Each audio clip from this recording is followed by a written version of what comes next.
Who was at the first master class? A couple people, not everybody. I love that. That means I can repeat everything I said, and you're going to think it's all original. Hi, I'm Peter Murrieta. I'm the Deputy Director of the Sidney Poitier New American Film School. We're at ASU. That's where our school is at. We're in the Design and Arts College, or Berger Institute for the Design and the Arts. And I'm going to tell you a little bit about our film school and how we're connected, and then we're going to get on with why you're here. Our film school is located in 3 cities and 2 states. We're in Mesa, Arizona, we're in Tempe, Arizona, and we are here in LA. As Deputy Director, my job is to be here in LA and lead the programs here. I'm a writer, I'm a showrunner, a producer, a professor, and I'm very excited about this panel today. The GuadaLAjara Film Festival, we are partnering with them here in this building and hosting with them. I love them so much. I met a bunch of people from their school 2 years ago. We've done so many things together. They have a new space that just opened up this morning that's inside this building that I was at the reception at, and it's incredible. And I just love having them around. But the reason I'm excited about today and this panel is, before I was a writer, I was a college student. When I was a college student, I was a construction worker. And when I got to LA, the first job and only job I could get in show business was set construction. And then I became a lead man on a swing gang in the art department. And I was working on Jim Carrey's The Mask when I got my first writing job, and I had to take a pay cut to go write because I had worked my way up, and IATSE was doing good by me, and so I had to take a pay cut to become a writer. But for those reasons, I've always felt like the design and the folks in the art department are special to me, and I've always been the writer and the showrunner who, when a late rewrite comes in and the network's like, we don't need that swing set in the tire department, I always call and go, do you guys want the overtime of striking it, or do you want me to figure out how to write in whatever we're doing? And I just love that. So I'm going to turn it over to the panel and the host, and thank you so much for coming.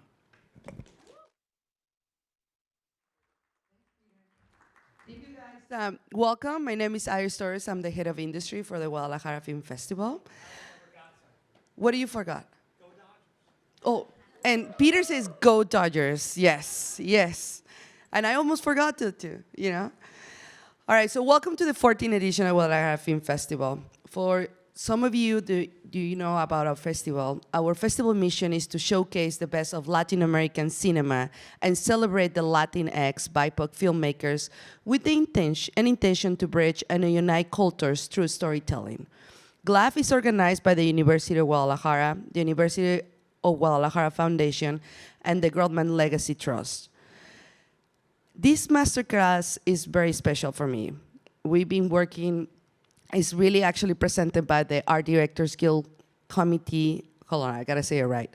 It's sponsored by the Art Directors Guild's Diversity, Equity, and Inclusion Committee. This is the 3rd year we're working together, or the 2nd year. No, the 3rd year actually. And I'm just grateful because as a head of industry, and I'm also a producer, and I work in the industry and stuff, the importance of the unions and come together and working together and create spaces like this. And I'm very grateful for Alex and the ADG to be part of this, to support our festival that is not small. We're growing every year. Every year this festival is starting to show that it is important to have this space to showcase this talent. And, you know, and I'm just grateful for having them and to trust us and participating and making this happen. Just a really important note, because this year, our festival, 58% of our programming is woman-directed, and 37% is LGBTQ+, which is, I think, is pretty great. So I'm going to give the microphone to Alex so he can introduce our panelists, but thank you so much for everyone for being here. Hi, everyone. I know a lot of you, so this makes it a little bit easier to public speak. I'm Alex. I am one of the co-chairs of the DEI committee for the ADG, along with Michele, who is one of our panelists this evening, and Lamo, who couldn't be with us this afternoon. But anyway, welcome, and thank you so much for coming. This committee is dedicated to bringing awareness and supporting, as well as advocating for inclusivity within the art department and within all kind of roles on set. So our goal is always to bring to the stage really awesome people who have really great stories, and their passion is to tell those stories. And to do so in a way that represents what is a very vast range of different humans that compose of the world. So we're super excited to be here. This is, as Iris said, our third year doing this, and we will continue to do it each year because we love it, and we always have really great conversations. But I won't take up much more time. I will start off with introducing Natasha Tony. Natasha Tony is the CEO and founder of Elevate Inclusion Strategies. She has been partnering with the ADG for about 4 years now in helping us provide our members with some anti-bias training, and has really been a great voice in helping us lead our organization in a much more inclusive and forward-thinking path. And we're always grateful to have her here. So thank you for being here, Natasha. I did not think about placement and how to do this. Next, I'll start with our panelists. One of our first panelists is Claudia Roque. Claudia is a creative producer, and she's a production designer in the film and television industry. She has over 14 years of experience across various narrative formats, encompassing single cam, multicam, and unscripted productions. She's recently been working on High Desert, Lopez versus Lopez, and she also received the Art Directors Guild Award, not nomination, for her work in Disney's The Muppets, which subsequently garnered her an Emmy nomination for Best Production Design. So thank you for being here, Claudia. Awesome. Our next panelist is Cece DeStefano. I hope I said that right. Yeah, awesome. Cool. Cece is a highly respected, award-winning production designer who has been working in film and television since 1999. Her latest project, Eeny Meeny, is from 20th Century Studios, and she also has been worked on films such as Happy Death Day, They, Them, Breaking In, Outer Range, which was TV, Messiah, and Love, Victor. So quite the experience, and thank you so much for being here, Cece. Of course. I know I'm going to not get this last name right. Jennifer, sorry. Dehghan. Okay, thank you. Jennifer Dehghan is an Emmy-nominated Iranian-American production designer, interior designer, filmmaker, and fine art painter who sits on the Television Academy's Peer Group Executive Committee for Art Directors and Set Decorators. She has done interior design for Cliffside Homes in the Hollywood Hills, and her paintings have sold in the U.S. and Germany. Jennifer also curates the Circuito, a nice art gallery, an online fine art gallery with the goal of equitably getting artists work up on the big and the little screen and leveraging their bodies of work so they can keep making art, being properly compensated for their contributions as filmmakers. Awesome. Thank you so much for being here. Wonderful. Our next panelist is Natalie Groce. Natalie is a VMA and Art Directors Guild nominated production designer based in Los Angeles. She deeply enjoys the creative challenges each project presents and approaches them with enthusiasm and curiosity. There are a few things she finds more satisfying than working with a team to bring the writer's words and director's vision to life. Natalie also is a co-chair of, with me on another committee I co-chair, the Portfolio Review Committee, which is if anyone ever has any questions, please speak with me because it's a great pathway to entry into the Art Directors Guild as an assistant art director. So thank you for being here. And last but certainly not least, and kind of why I saved, oh no, sorry, I did skip, thank you. God, sorry, Rich. I saw you standing right there, and I was like, huh. Rich Toyon is a California boy through and through. He was born and raised in Southern California. His heritage derives from the Ashimen Nation of San Juan Capistrano. He has majored in landscape and architecture with a minor in landscape architecture with a minor in architecture. Rich designed stage productions all around Los Angeles and Hollywood, and before art directing about 1 million car commercials and designing and building miniatures for film and advertisement. Rich has worked with numerous directors since the early 90s on such productions as American Me, Wayne's World, The Hudsucker, Proxy, Disclosure, Liar Liar, From Earth to the Moon, and recently HBO's Hung, Silicon Valley, and Winning Time. Incredible. Thank you so much for being here, Rich. Appreciate it. This is what I get for not following my page order. And last but certainly not least is Cindy Chao and Michele Yu. Michele is one of our co-chairs on the ADG DEI committee, and Cindy and Michele are twice Emmy-nominated Los Angeles-based production design team, which is awesome, so they do it all together, with over 15 years of experience in film and television. They've received Emmy nominations 2 years in a row for Outstanding Production Design for their work on HBO's Black Lady Sketch Show, and an Art Director Guild Award nomination for their work on Waffles and Mochi on Netflix, which was produced by the Obama's production company. Most recently, the duo designed the Disney Plus series American Born Chinese. Thanks so much for being here.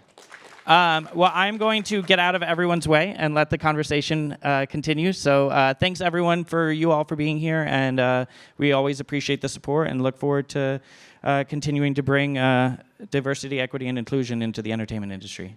Thanks. Thank you, Alex. And so just a mic check for everybody. I had to turn mine on, so just to make sure that you have it on and the battery's there for you.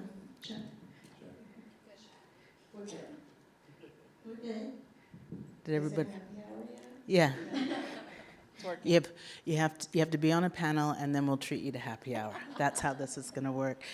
Thank you, everybody, and really looking forward to spending time and really being in conversation with production designers, with artists, with creatives, and finding out really how you do the work that you do. And when we talk about intersectional storytelling, the idea that each individual is defined by multiple identities across race, gender, ethnicity, sexuality, ability, and is a reality that seems to be increasingly taken into consideration by Hollywood's content creators, allowing films and series to better explore and reflect the nuances of the human experience.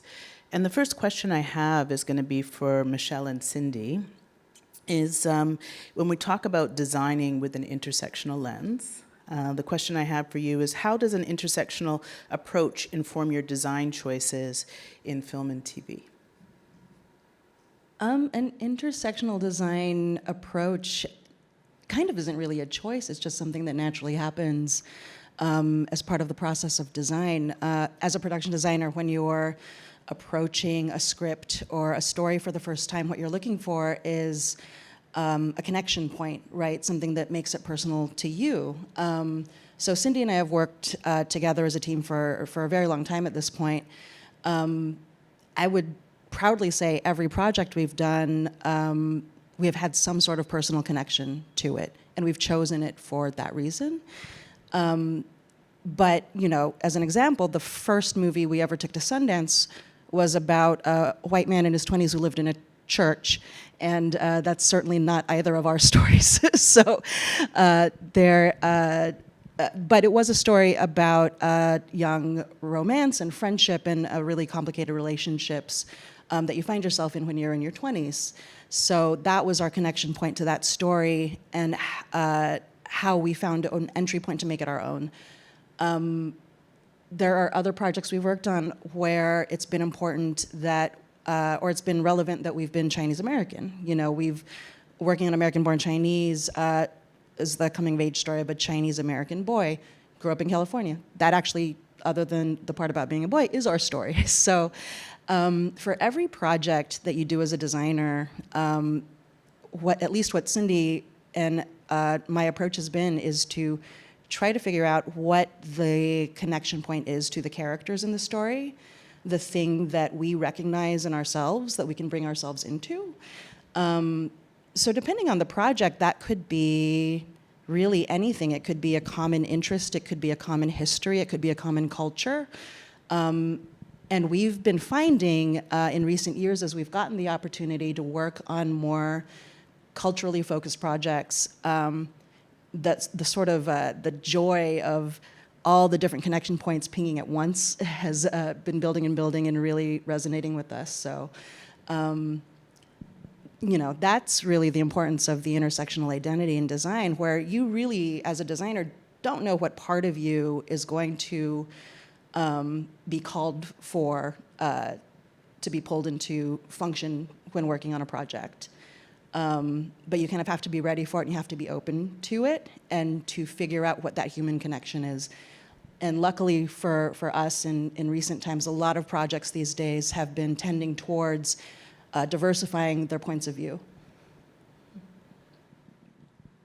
Michelle, you said that. Check, check. Check. Okay.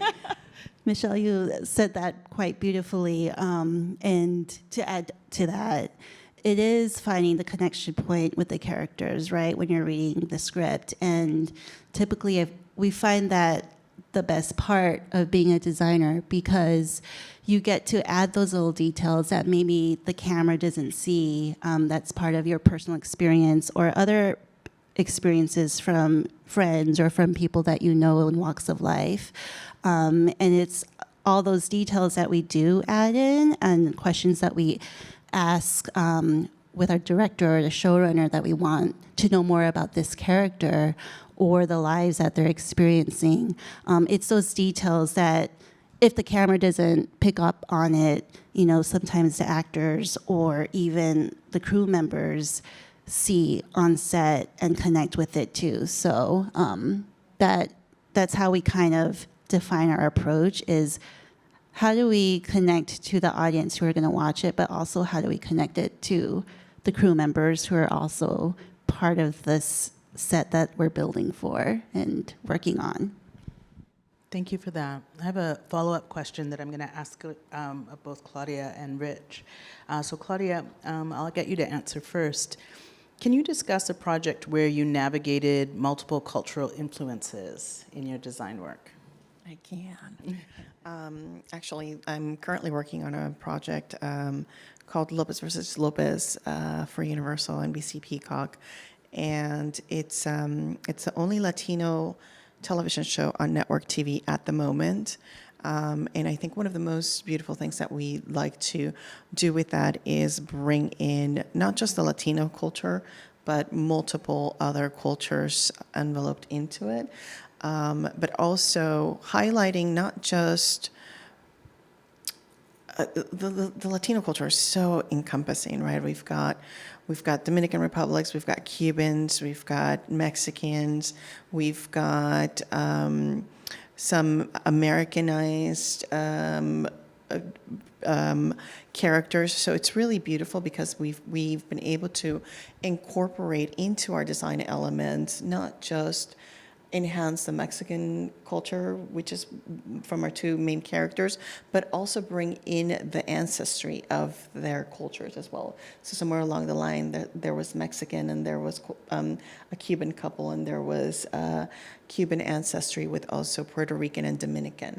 And so it's bringing in elements of those cultures as well into the spaces and into the characters, along with one of the beautiful things that I appreciate is, and I know this is along the lines of the stereotyping and how do we break those barriers, but one of our main characters is Roce. She is a very strong woman. She is a business owner. She's very savvy and entrepreneur. And so she kind of is the matriarch of the house and brings us all together. One of the things that I love about her character is that she's broken so many different barriers. You know, she's not your traditional, like, one of the things that I'm always worried about when we are illustrating our cultures in television is that we're portraying the Latinos as either the housekeeper or the worker in the kitchen or the busboy or the waiter. We're so much more than that. We are so much more than that. And we don't get those stories often enough. And so I think that this show has done such a great job at illustrating that you know, there's so many other things that Latinos are, and we have so much more to offer than just the ability to cook or clean. While yes, it is very strong in our culture, my mom was very adamant that I learn how to cook and clean at a very young age. But you know, there's so many more stories about that, and we've got a team of writers that have really been collected and done such a great job at doing that. And so I rely on them the same way they rely on me to make sure that those intricacies are portrayed visually in order to be able to tell those stories. That's another example. Right now we're doing an Asian restaurant, right? And so we want it to be all encompassing of the Asian culture, and it's doing research into what each one of those cultures is, because we want to make sure that we're very respectful towards that. I remember last season we did an Aztec temple, and one of our crew members is of Mayan descent, and he came to me thinking that it was a Mayan temple, and said, "Claudia, I just want to make sure, you know, that you've got this right." And he went, and mind you, this is just, he was our crafty person, and he's so sweet. We have a really great community of people, but he came in and he checked, and he was just, his mind was blown, because I went down to the details of getting the accuracies of the Aztec versus the Mayan culture, right? Because even though they're similar, they're very different. There's little intricacies, and so we want to make sure that we're doing our due diligence in illustrating those elements for every story we tell. And no matter how small of a detail it is, it's something that I will always make sure to pay attention to that, and make sure that we are respectful to the culture in that sense. Yeah, thank you for that. And I really love the story that, you know, even for the crew to have that representation and to know that it's been thought of, you know, that those are those gems that you don't even expect, but your coworkers are acknowledging the work that you're doing. So really appreciate that. Yeah. One of the, not to prolong this more than need be, but we have such a beautiful crew that's every color in the rainbow, and I appreciate that, because even our PAs will walk the sets, and they're always just in awe of what we can do in such a fast turnaround time. And the same way, I rely on them, because I have such a resource in them. The other day, one of my PAs called her grandmother to ask her what this would be like and what that. So that's one resource. You know, never underestimate where your research can come from, because there's Google may not know that. Google may not know what grandma would have done in this situation or what this would have been like. And so I rely on them. And now they're all so excited about it that they're, you know, like, it just gets them involved, and it gets them to be a part of the project, and it gives them something to be proud of, because they know that we are doing due diligence in representing our culture. And I say our culture, I'm from Central America, and we also have a little bit of that. We had a Salvadorian storyline last season that, you know, it again, we have a lot of things in common, but each one of our countries is very different. So it's about being involved and getting deep down into what that means and how to portray us in a good, accurate way. Yeah, wonderful. Thank you. Rich, I'm curious for you as well. Same question, just talking about being able to navigate multiple cultural influences in your design work. Well, thank you. I think to be a good designer, you have to be a shrewd observer of life and life in general. And so when you come across a script and you're considering taking a project, you always want to make sure that you identify with that project in some manner. If you don't, then maybe that project is not right for you, and maybe you should pass it on to somebody else who identifies with it. But just thinking back to a couple of projects that I have worked on, one of them was called Res Dogs, or Reservation Dogs.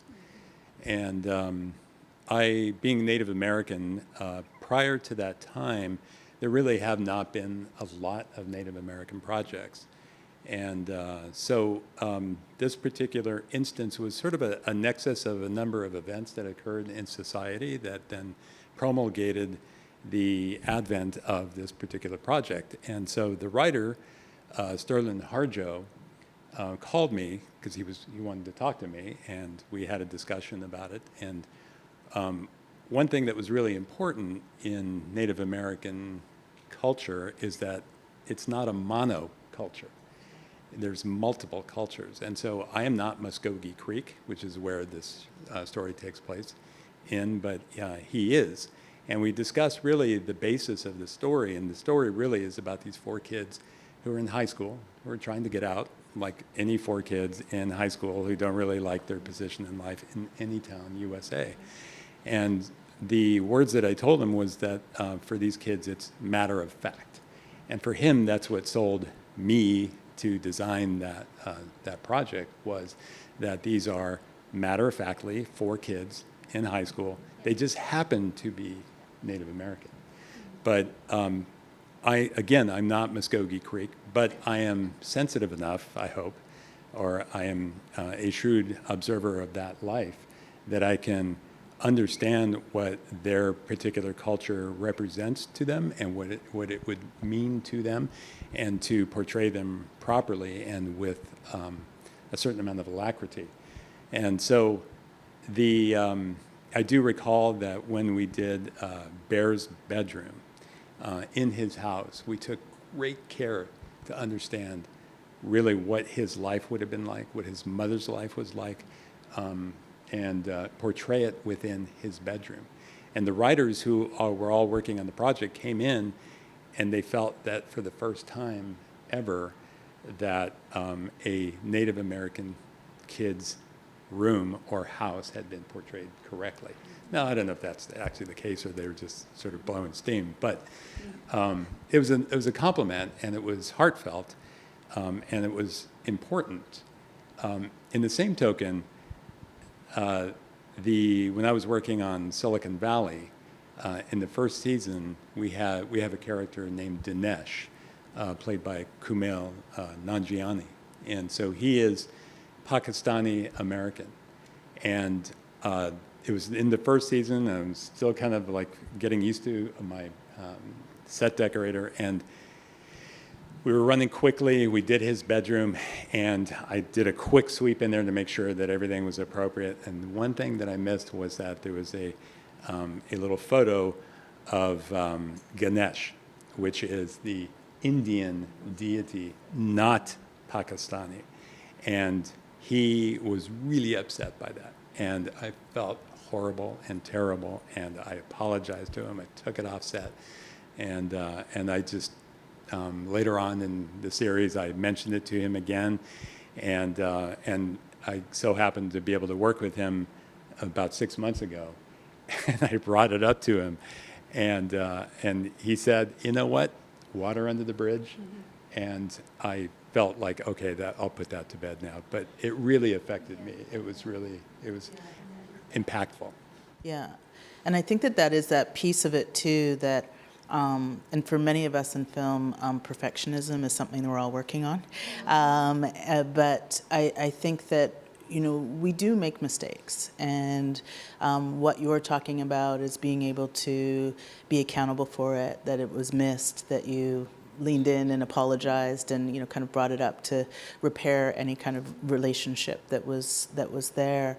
And I think that, we'll continue to talk about this too, is that sometimes that fear of messing up stops us from actually acknowledging and building in that culture of accountability, that we may not know everything, and that, as you've all brought in, that culture isn't a monolith as we break it down and the intricacies that are there.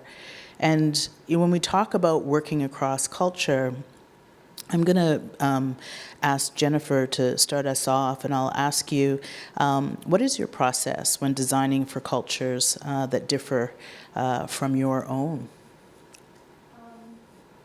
I would say I've come to this. It didn't start out this way. So I've been art directing and designing for over 20 years, and I think, it comes with my age, my experience. It also comes with the changing times. But what I've learned, maybe the hard way, is that we all come into every project, into every room, into every, professional relationship, and also with the subject matter, bringing our own stuff. And you don't know what other people's stuff is. So I have learned on my own, and the way I do it now, which is really, really, it's like exponentially led to better relationships and I think better work, is to kind of lay it all out.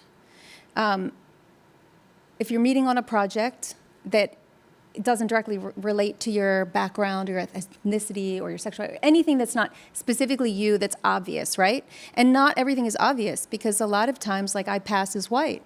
And I am part white, but I'm also Iranian. And I bring different things. I think of myself in a way that maybe somebody else doesn't when they see me, depending on the environment. When I'm with a bunch of Iranians, I'm definitely Iranian. You can see it, but it's not always the case. I think what I do now is I enter the room or the conversation or the interview and openly, authentically put myself out and say what I connect with, why I'm there, why I want to be a part of the project, and that what I hope I can do for it. Because I do come with history and experience and talents that are specific to me, even though it might not be specific to that specific culture or identity. And I can lend my experience and my culture and my identity to it and elevate it. And I think that's where the beautiful things happen. I also think we just don't know. This is kind of like not so esoteric. It's actually just very basic about the film industry. Is there's so much politics. There's just so much politics behind the scene of every hire, of every department, of every budget, of the process of the project to get to every next step. And as a designer, I don't know that when I'm interviewing or when I'm showing up the first day for prep. So sometimes you don't know what other people are bringing in, what you're bringing in, and how it will either mix or clash. So I just kind of lay myself out. And then I at least know that I've been open, I've been authentic, I've been honest about what I want to do, what I feel, what connection I feel to the project, and how I want to interact, right? That I'm open to receive, that I'm gonna hire and bring in people from that specific identity that we're trying to represent, that I'm not just gonna kind of plow forward with my own design aesthetic, that it's there to serve that story. And I think that's led to so much better results. And if it doesn't work, it doesn't work. You make mistakes sometimes, I have too. And you're like kind of gutted but as long as you show it like you did and you're open and honest about it, I think then people can relate to you and not like hold anger inside or resentment or anything, because a lot of the identities or the cultures that are not mainstream have had to fight so hard to get where they are. The directors of color have had to fight so hard to get that role that even women, you can imagine that they come in with their back up a bit and they come in with some armor because they have to protect themselves because they've had to like push through so much. So I now just go in kind of like, here I am. Like, this is me, this is what I got, this is what I want to give, this is what I can do, and how can I help you? And acknowledging it, I think just voicing it, saying, I'm so grateful that I did a pilot. Well, it got canceled before we shot it. I went to Atlanta to do a pilot this summer, and it was for Onyx. And that's a branch of Hulu that does mostly African-American programming. And it was with the director, writer, showrunner, Prentice Penny, who was executive producer on Insecure and did a lot of that, and he's developing his own work. And I'm clearly not African-American. And it was a story about African Americans. In the interview and the conversation, we kind of talked about it, and then talk about what I could do and what I can't do, and where I'm going to get more information from. And then I thanked them once I showed up there. I got off the airplane and said, I'm honored that you trust me with your story. And if I ever step off track, just talk to me. And I think if you just open the door like that, it just goes better. Yeah, thank you for that. And you can't blame yourself either. Because not everyone is in the same place. That's also okay. It doesn't always go well.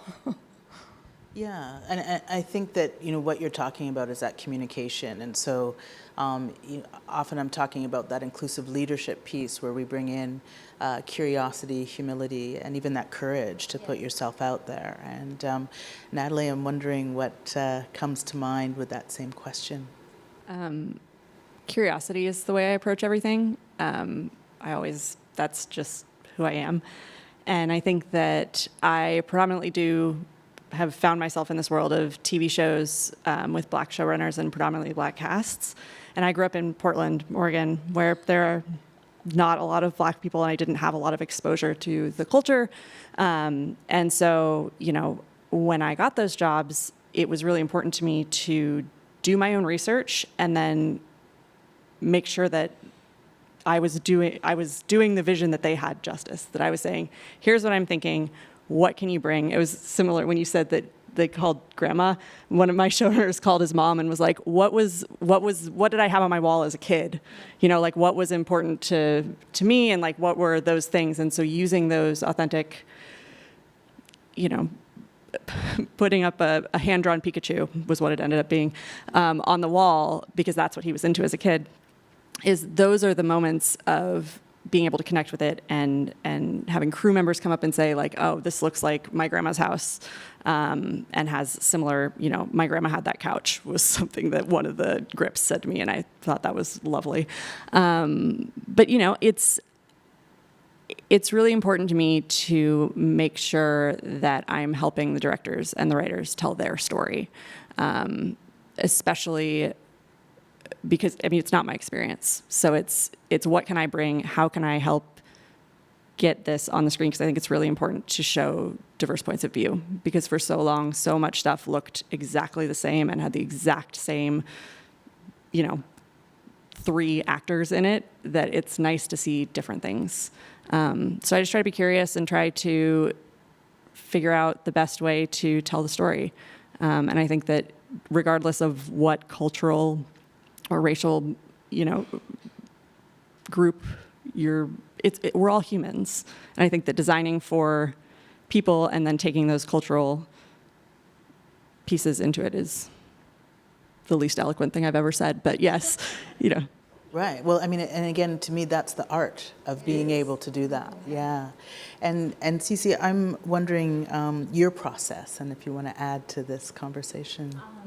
So I kind of feel like Michele hit on this too. I think you guys all have hit on it, but you do bring, you don't really design in a bubble, right? It is intersectional all the time, because you're constantly dealing with not just their socioeconomic, going with the script, right? I don't need to get into, but who's the characters? What are you designing? You're designing a home or a set, a location for someone specific. You're always going to get into were they educated? Were they not educated? What's their history? What's their education? What's their socioeconomic, situation? What is their race? What is their ethnicity? You're always, how do they identify? So you're always thinking of the design, or I'm always thinking of the design based on who this character is. And I think I mentioned this earlier, not in this spot right now, but that sometimes we have help. For me, research is a huge thing. I research everything. I think pretty much all of us do, especially if we're not familiar with a subject or familiar with what we're designing for, or what type of person or whatever. But sometimes we have consultants. I worked on Outer Range, and similar to Rich's TV show,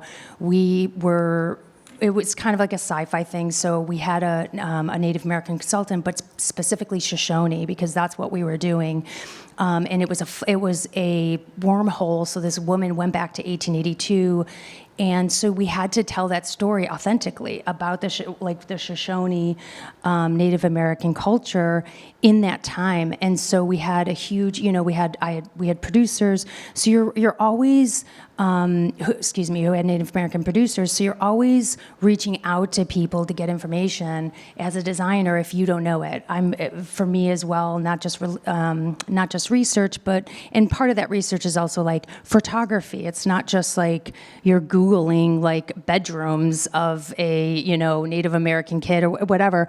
Like we're literally like, it's like photography of the time, artists of the time, designers of the time. Like you're just kind of looking for everything that you can pull. And then of course, crew is like huge for me to make sure that I have that cultural representation in my department, in everything I do. And I try to be really specific to hire people that will lift me up, right, in places that I don't know.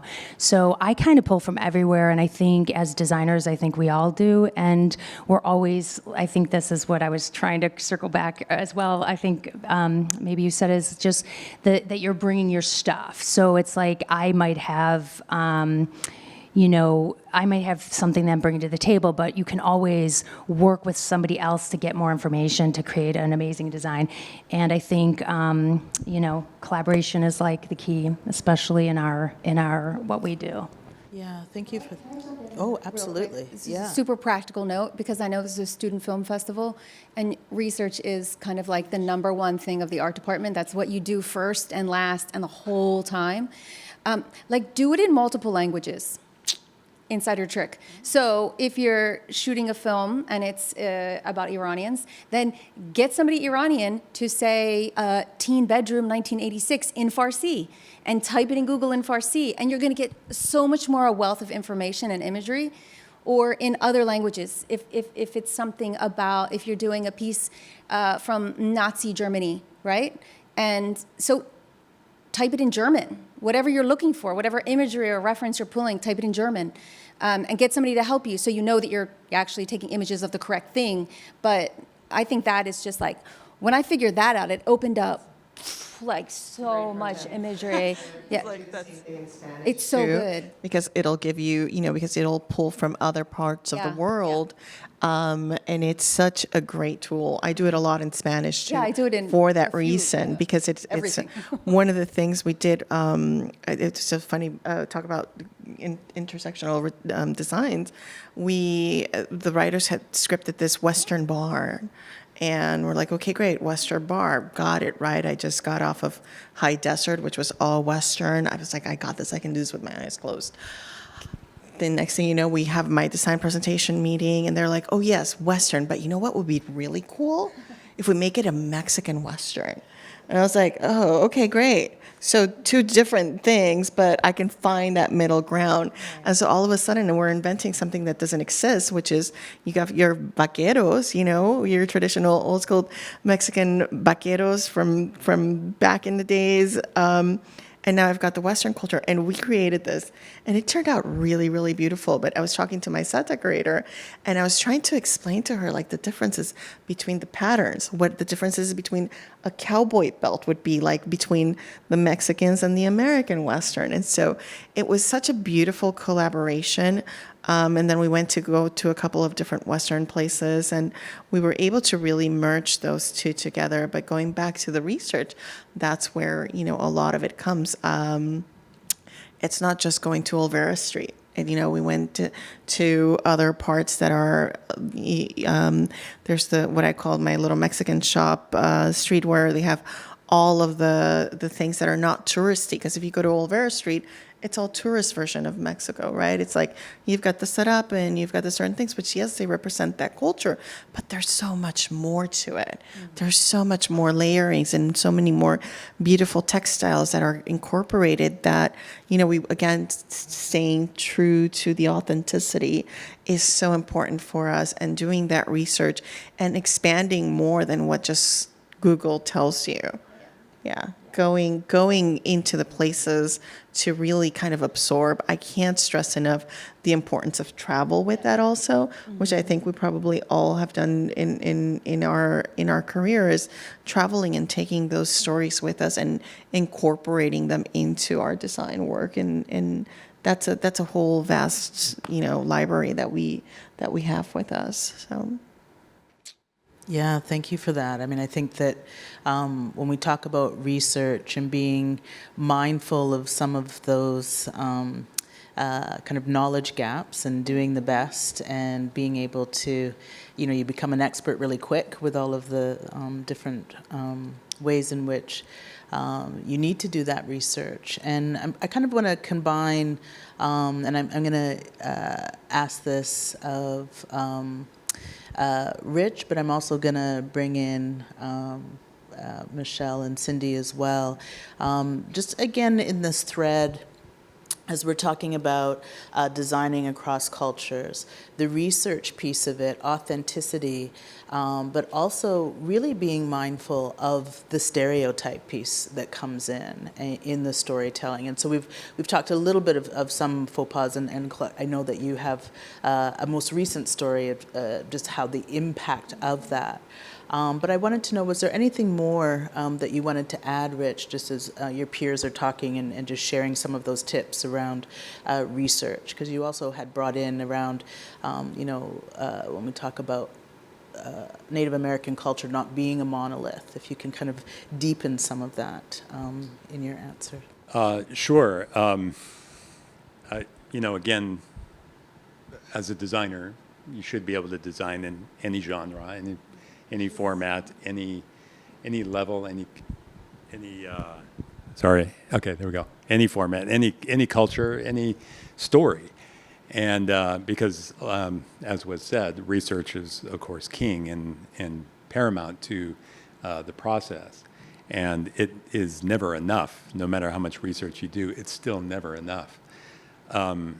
Thinking about a project that I was on not so long ago, I was hired by a lesbian Iranian American director to design a Chinese American rom-com. And and it was for Natasha Tony, the director, and Ali Wong was the star and one of our executive producers. And I kept wondering, why am I being hired to do this? I mean, I think, when I think about other people on this panel, and I think, okay, they'd be the better choice. But it goes to, I think, underline the idea that the cultural aspect is always there, or it should always be there. Especially these days, I think the more interesting stories are cultural stories. And you as a designer, and what I said earlier, being the shrewd observer of life, is that you need to be able to design within that by being sensitive, by being alert, and doing everything you can to be able to portray the story, the culture, the way that it should be. In this particular case, I was scouting in San Francisco. And in San Francisco, in the Chinese American community, there's sort of two sides to San Francisco. There's the Wongs and the Fongs. And so I did my research, and I went to this one neighborhood looking for this particular location. And we had a location person, a location assistant who was Chinese American, who spoke Chinese, to present the best possible face, so that when we go up to these locations and we talk to the homeowners, after us telling her that, okay, this is perfect for these reasons, we would go up and knock on the door, and she would explain it, and the person would either say, okay, here's my number, and they extend the process. The one time that we had this one house that was just perfect, I showed the photographs to the director, and she loved it, and we knocked on the door, and they said, sorry, this is a Fong neighborhood. And so for all the research that we had done, all the extenuating circumstances that we could have crossed all the T's and dotted all the I's, we were still wrong. And we eventually landed in something that was equitable. But in that particular case, in that particular neighborhood, in that particular city, the Chinese American, what am I trying to, I'm looking for another word for culture, but that situation had to be had to be bona fide, and you had to adhere to it, and you had to honor it as much as you possibly could. And so even though for that particular project, I was not of what you would think that I should be designing for, but on the other hand, as we were saying earlier about designing cross-culturally, it's possible. Because as creative people, we should be open to that and aware of it. And as we were also talking earlier, that when something is not quite right, you have to be able to be big enough to admit it. And as creative people, everything that we put forth comes from our gut. I mean, you can have all the training in the world, but really you have a gut feeling all the time. And as a creative person, as an actor, as a writer, as a designer, you're putting your gut out there. And when it gets smashed, it really does hurt. It's hard. But you, as a designer, you should be able to bounce back, gather your team together, gather your senses together, and be able to still produce the results that are necessary to tell that story sensitively and correctly. Thank you for that. What's top of mind in this conversation, Michele and Cindy? I'm wanting to bring you back in. Anything more to add? Yeah, it's the piece of this panel that is maybe the most interesting to talk about is what Rich was just talking about, which is when you're called upon not to represent yourself and your own experience, but to represent somebody else's accurately and faithfully and respectfully. So Cindy and I did Do American Born Chinese. We also did all 4 seasons of a Black Lady sketch show. And there were certainly moments where she and I looked at each other and were like, why us? The answer to that is it goes back really to the first question about intersectionality, which is we had a showrunner who knew exactly what she wanted and who knew exactly who she wanted to hire from among the field of candidates she had interviewed. And there was a lot of trust in her and her vision. But what she saw in us was also that even though we weren't Black, we were women of color. We had a conversation in our very first meeting with her that let her know that we would approach the subject matter with respect, that we would listen, that we would be very open to learning and also reflecting what she wanted to be done. And when you're working with somebody like that who knows exactly what they want and also is on a mission, you don't call a show a Black Lady sketch show if you're not trying to turn some heads and make a point. So, and the whole point of that show in spirit was to celebrate Black women and celebrate that it is a very specific, different culture than others. It's not a Black man sketch show. It's, so it's a world that she was trying to build and portray that was really a pure celebration of what it means to be a Black woman today. So for us to be trusted with representing that on screen was a really special gift. We've talked about it in this panel already. The feeling of gaining that trust from somebody, it's a big responsibility. It's maybe even a bigger responsibility than portraying your own. So for us, a lot of what we did research-wise was just listen. We were blessed on that show. She had formed a team of, behind the scenes, the most female, diverse department heads of any show that we had ever been on, consistently throughout all 4 seasons. Every writer's room was Black women. It's like all we really had to do was sit, listen, absorb, read, and understand what was trying to be accomplished. And that really was what led the way for us on that show. And beyond that, you kind of get information from the most unexpected places, and you don't always get it right. So, there was many a night I went to sleep just trolling Black Twitter, like looking, trawling, not trolling, but like, just like reading. No, not that. TRAWL.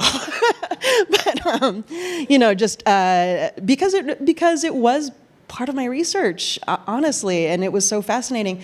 And that was a segment of the world where stories were being shared, and you could see things like, this is, oh wow, everybody's saying that this is the blanket that they all had when they were kids. You know, it's like little nuggets of information you don't even know where from. That said, for all of our research, all of our openness, all of our trying to make sure that we ask the right questions, any opportunity where we're given, you know, we got the mac and cheese wrong at the buffet. So We got a lot of things wrong season 1. By season 4, we were well educated. But it's because of those mistakes that you learn from it. And it is a learning process for us every time we're on a show like that. But what's great about it is you have that collaboration. You have people on the team who are willing to share their stories and to direct you. They're there to direct you, and you're there to lay out all the possibilities and lay out all the research that you've given. And if you're wrong, then you're wrong this time. You try not to be wrong, but you kind of just have to accept it and move forward with that. yeah, and it's exactly like Jennifer was saying. You know, we were always presenting ourselves on that show as, you can see us trying. If we're not getting something right, if we're making a misstep, we are here, tell us. You know, we're very open to redirection.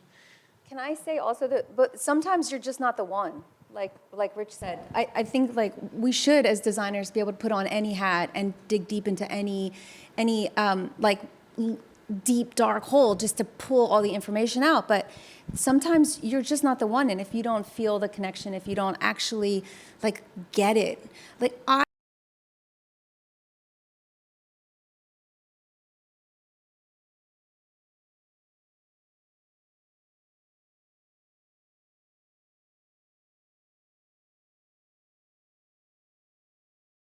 it's amazing. It's a great why show. not us? So I was just telling her right now, it's like, I've now heard it, why us, right? Like, why us?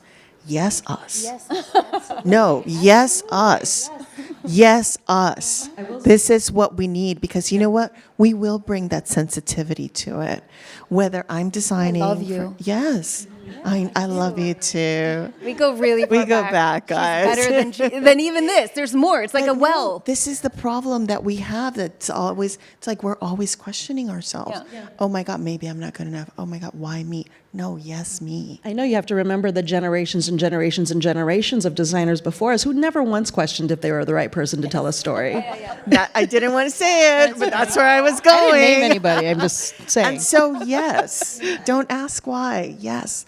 In fact, ask for more. Give me more. I think that there is your happy hour. You've earned it, by the way. And I want folks to, I'm just going to ask one question and go down the panel and kind of just a lightning speed piece of it. And Cece and then Natalie, I'll get you to start us off in this way, is that empowerment piece and bringing in the passion. And what are you passionate about in telling stories of people who are and have been historically underrepresented? And what is that passion piece? And that'll be the question quickly for all of us, but I'll get Cece, Natalie, and then we'll go through. Okay, I'll try to be fast. I just love, like, I'm a heart feeler person, and I just love learning and knowing and getting to connect with people. I love hearing about people. I love this like connection between two souls. And so for me, having to know more information about people who have different stories than I do. I have a huge, my friend, I feel like I have a diverse friend group. I feel like I want to know their stories, and I want to tell their stories. I want to work on stuff to tell their stories. And I think, so for me, it's like a passion of just like knowing more about people and connecting on a level, like at a heart level. And it's, to me, design's in that. Like, it's all about life, you know, connecting with people. So I feel like it's so important in our culture, in our history, our cities, our world at this moment, our country at this moment, particularly. It's like, go out and vote, by the way, is that our diverse stories are so important, because that's what's that's the texture of our world. That's the texture of our, not just our country, but everywhere. It's like, and it makes everybody, I don't know, to me it's like a beautiful thing. So I want to tell those stories, I want to work on those projects, and I'm ready for more of them. Wonderful. Yeah. Thank you. Natalie? For me, it's similar. I love people. I love stories. I love hearing about people's lives. I love experiences that are completely different than my personal experience. And I think for me, being able to work on things and show those things to other people who may not have the opportunity to meet, to interact with people, just show people different stories, expand people's worldviews. We are a very global society. We can see so much stuff on the internet, but being able to really tell people's stories to give people different perspectives. I think it's important to watch things that are not your own perspective, and I think that the more stuff we make that is diverse, the more stuff you can watch, the better. The more opportunities we have to learn about different cultures, different socioeconomic classes, all of those things, I think it's really important, and I think it makes us all better people.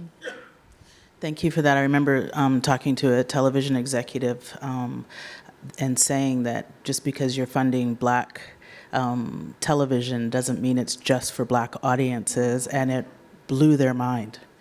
And so when we talk about this passion, I'd like to hear from you, Rich.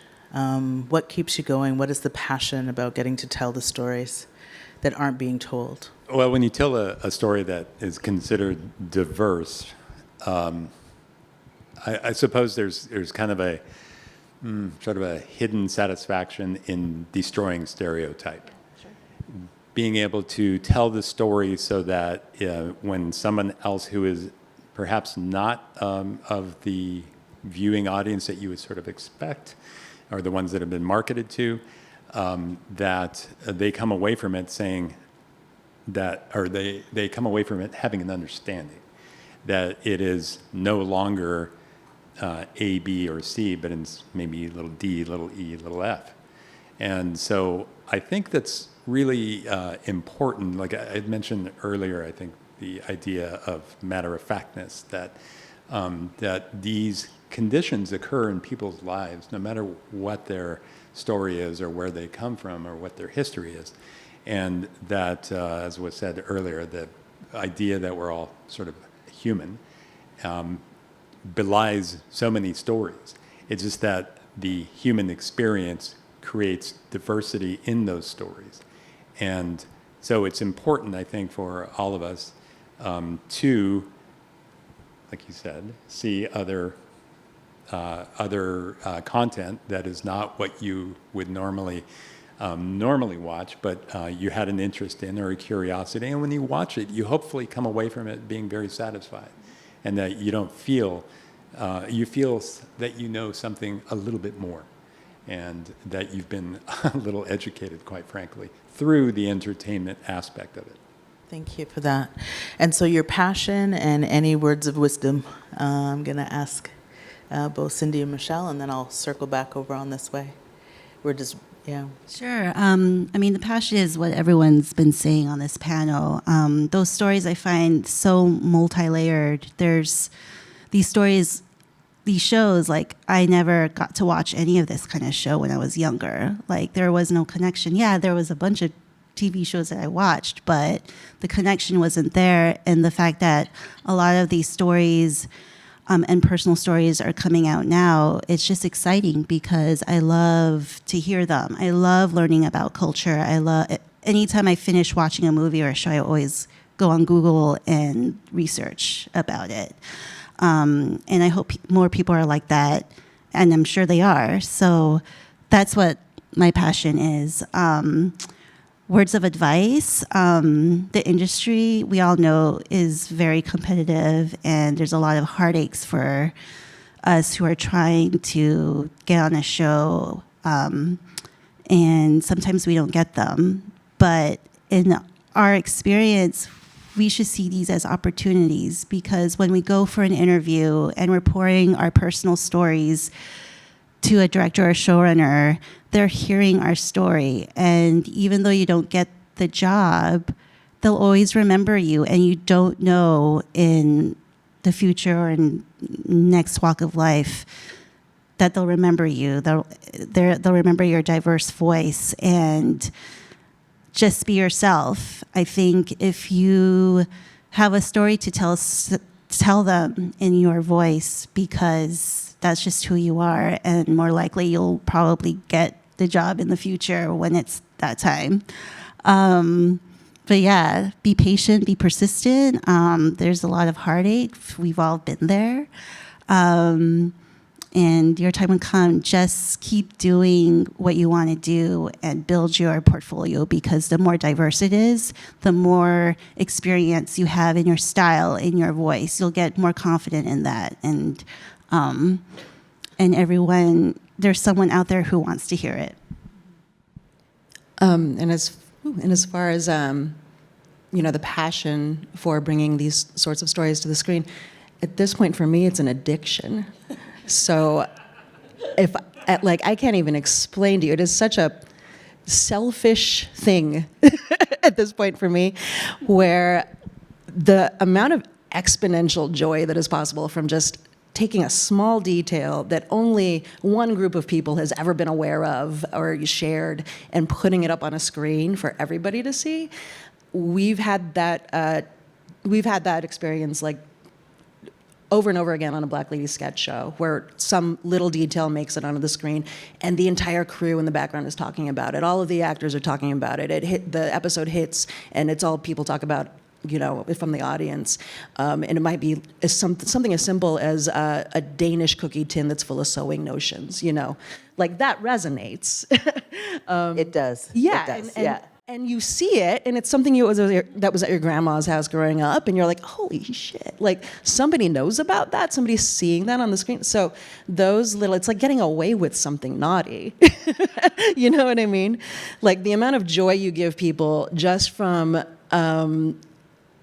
being the little mouse in the background that listens and hears the stories and then is like, ooh, I have a chance here to put it up somewhere public. And then you do it, and then it's a hit. Like, we had that experience in American Born Chinese, too, with the Wong family house that we built, where every little detail speaking of research, and I know we're trying to keep things tidy, but, there was not a reliable source for reference photos of Chinese American homes in the Southern California suburbs, middle class from the 80s and the 90s. Like, it was a really specific thing. However, we have families with photo albums, and that was how we grew up.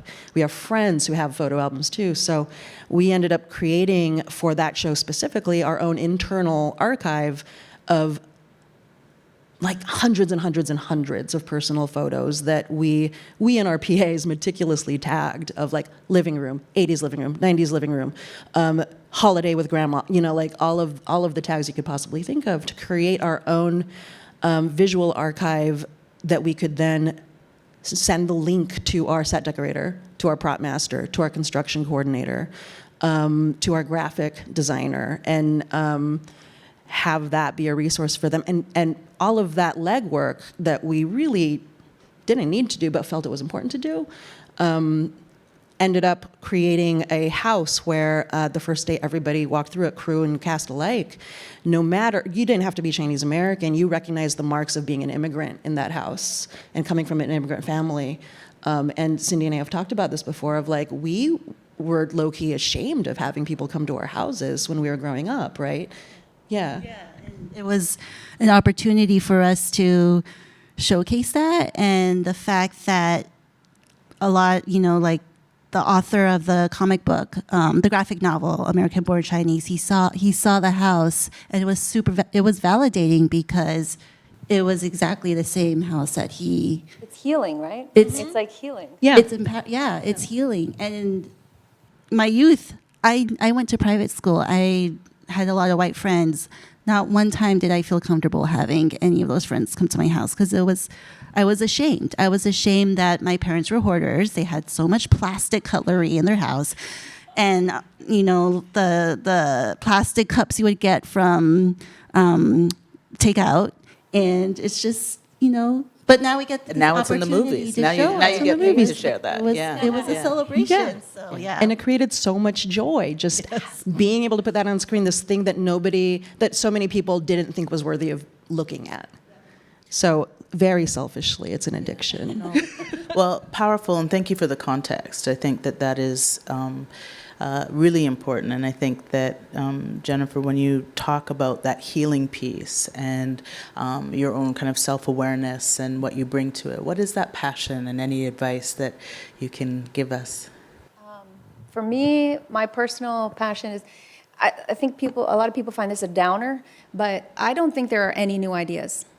Like I really, in life, I don't think there are any new ideas. And I think anyone is arrogant who thinks they're such a genius that they're coming up with some brilliant new idea. I don't think it's possible. I think all these ideas are swarming around us in every experience, in every environment, in the air we breathe, and the things we look at, and the words that we hear, and the things that penetrate, and the things that bounce off. And I think that, so for me, it's all about juxtaposition. I like taking unexpected things and putting them together when they make perfect sense. So I think overall, like I always picture like my design aesthetic, and not that I picture my design aesthetic, but when I'm trying to design something, I try to name like the handlebar that I'm going to hold on to. For whatever story it is or whatever character it is, I try to come up with like the core thing.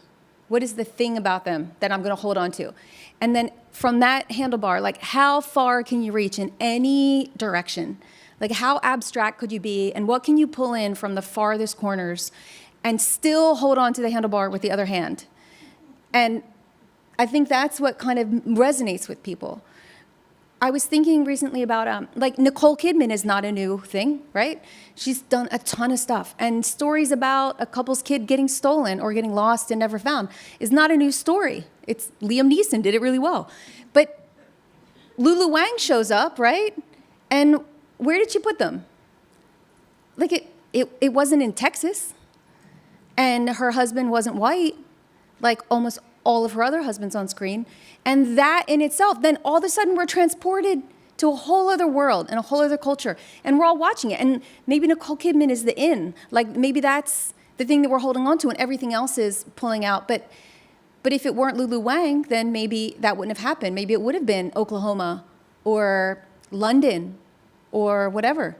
So I really like the juxtaposition, finding things that you don't think go together, but they just make so much fucking sense when they're there in front of you. And then it means something. Thank you for that. And I want to... I have no passion. Yeah, clearly. You did. You nailed passion. Yeah.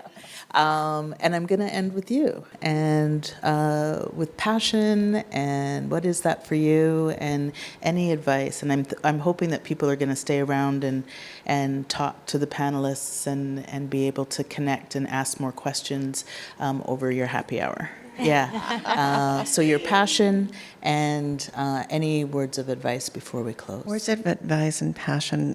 Actually, both of these are going to go together for you guys. My passion is exploring. I think exploring, and we are so fortunate to live in a city that you can go to talk about, reaching, right, from one angle to the other. But you can go to little Ethiopia, you can go to little Armenia, you can go to Koreatown, you can go. We have so much culture in this city. Get out and explore. Get out and explore.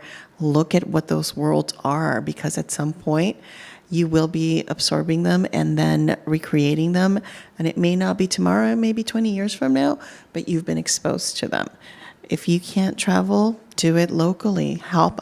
You know what I actually love to do? Hop on the metro and just go different places, see where it'll take you. That's definitely the best advice I can give you, and it's also a passion of mine, because a lot of the times you don't know where your inspiration is going to come from, and it's something that you will see, you will witness, and you'll store it in your head. And then I can't tell you the amount of times where I've been like, oh, you know what? That thing, that would be great for this. And that little thing that I may have experienced 5 years ago will all of a sudden develop into a whole concept for a show. It's happened several times. So get out there, explore, look at textures, touch everything, smell the roses, just enjoy it.